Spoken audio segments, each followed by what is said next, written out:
ನನ್ನ ಹೆಸರು K M ಅನಂತ ಕೀರ್ತಿ, ದ್ರಾವಿಡ ವಿಮೋಚನಾ ಸಂಘದ ಅಧ್ಯಕ್ಷನಾಗಿದ್ದೇನೆ. ನಿನ್ನೆ ದಿನ ಮಾಲೂರಿನ ಶಾಸಕರಾದಂಥ ನಂಜೇಗೌಡರು ಮಾತನಾಡ್ತಾ DCC ಬ್ಯಾಂಕ್ನಲ್ಲಿ ತುಂಬ ಕಲ್ಲೋಲವಾಗಿದೆ, ನಾನು ಇಷ್ಟೊಂದು ಕಲ್ಲೋಲವಾಗಿದೆ ಅಂತ ಅಂದ್ಕೊಂಡಿರಲಿಲ್ಲ. ಏನು ಈಗ ಬ್ಯಾಂಕ್ ಅವನತಿಗೆ ಕಾರಣವಾಗಿದೆ, ಅದಕ್ಕೆ ನೇರವಾಗಿ ಇದ್ದಂಥ ಹಿಂದೆ ಇದ್ದಂಥ ಆಡಳಿತ ಮಂಡಳಿ ಕಾರಣ ಅಂತ ಹೇಳ್ತಿದ್ದಾರೆ. ನಂಜೇಗೌಡರು ಒಂದು ಸಂಸ್ಥೆಯ ಅಧ್ಯಕ್ಷರಾಗಿದ್ದುಕೊಂಡು ಇನ್ನೊಂದು ಸಂಸ್ಥೆಯ ಮೇಲೆ ಆರೋಪ ಮಾಡಬೇಕಂತಂದರೆ ತಾವು ಎಷ್ಟು ಶುದ್ಧಸ್ಥರು, ಎಷ್ಟು ಶುದ್ಧವಾಗಿದ್ದೀನಿ ಅನ್ನೋದನ್ನು ಅವರು ಮನ್ನಾ ಮಾಡಿಕೊಳ್ಬೇಕು.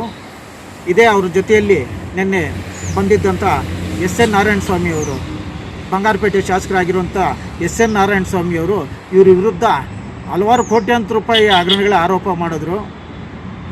ಆದರೆ ಇಂದು ಅವ್ರ ಜೊತೆಯಲ್ಲಿ ನಂಜೇಗೌಡರು ರಾಜಿ ಮಾಡಿಕೊಂಡು, ಏನಕ್ಕೆ ರಾಜಿ ಮಾಡ್ಕೊಂಡಿದ್ದಾರೋ ಈ ಅನೇಕ ಸಂಬಂಧ ಬಗ್ಗೆ ನಮಗೆ ಗೊತ್ತಿಲ್ಲ. ಅವರು ಒಟ್ಟಿಗೆ ಇರೋದು ನಮಗೂ ಸಂತೋಷಕರವಾದಂಥ ವಿಚಾರನೇ. DCC ಬ್ಯಾಂಕಲ್ಲಿ ನಡೀತಾ ಇರುವಂಥ ಹಗರಣಗಳು ಇದಕ್ಕೆ ತನಿಖೆ ಮಾಡ್ತಿದ್ದಾರೆ. ಅದ್ರ ಪಾಡಿಗೆ ಅದು ತನಿಖೆ ಆಗುತ್ತೆ, ಸಂತೋಷ. ಮತ್ತು ಹೊಸದಾಗಿ ಅಧ್ಯಕ್ಷರ ನೇಮಕ ಮಾಡ್ತೀರಿ ಅಂತಂದ್ಬಿಟ್ಟು ಹೇಳಿದ್ದಾರೆ. DCC ಬ್ಯಾಂಕ್ಗೆ ಯಾರೇ ಆಗಿರಲಿ ನಮ್ಗೆ ಸಂತೋಷಕರನೇ. ಆದರೆ ನಂಜೇಗೌಡರು ಈ SN ನಾರಾಯಣಸ್ವಾಮಿ ಅವರು ಮಾಡಿರೋ ಆರೋಪಗಳಿಗೆ ಅವರು ಉತ್ತರ ಕೊಡಬೇಕು. ಇವರು ನಂಜೇಗೌಡರು ಶುದ್ಧ ಅಸ್ತ್ರು, ಅವ್ರು ಸತ್ಯ ಹರಿಶ್ಚಂದ್ರರು, ಅವ್ರು ಏನು ಯಾವುದೇ ಹಗರಣದಲ್ಲಿ ಇದಾಗಿಲ್ಲ, ಪಾಲ್ಗೊಂಡಿಲ್ಲ, ಯಾವುದಕ್ಕೆ ಕೈ ಹಾಕಿಲ್ಲ ಅಂತಂದ್ಬಿಟ್ಟು SN ನಾರಾಯಣಸ್ವಾಮಿಯವರು ಹೇಳಿದ್ರೆ ನಾವು ನಂಬ್ತೀರಿ. ಅಲ್ಲಿವರೆಗೂ ನಂಜೇಗೌಡರಿಗೆ ಈ DCC ಬ್ಯಾಂಕ್ನಲ್ಲಿ ನಡೆದಿರೋಂಥ ಆರೋಪಗಳಿಗೆ ಏನೋ ಒಂದು ಹೇಳ್ತಿದ್ದಾರೆ, ಆರೋಪಗಳಿಗೆ ಮಾತನಾಡೋದಕ್ಕೆ ಅವ್ರಿಗೆ ನೈತಿಕತೆ ಇಲ್ಲ.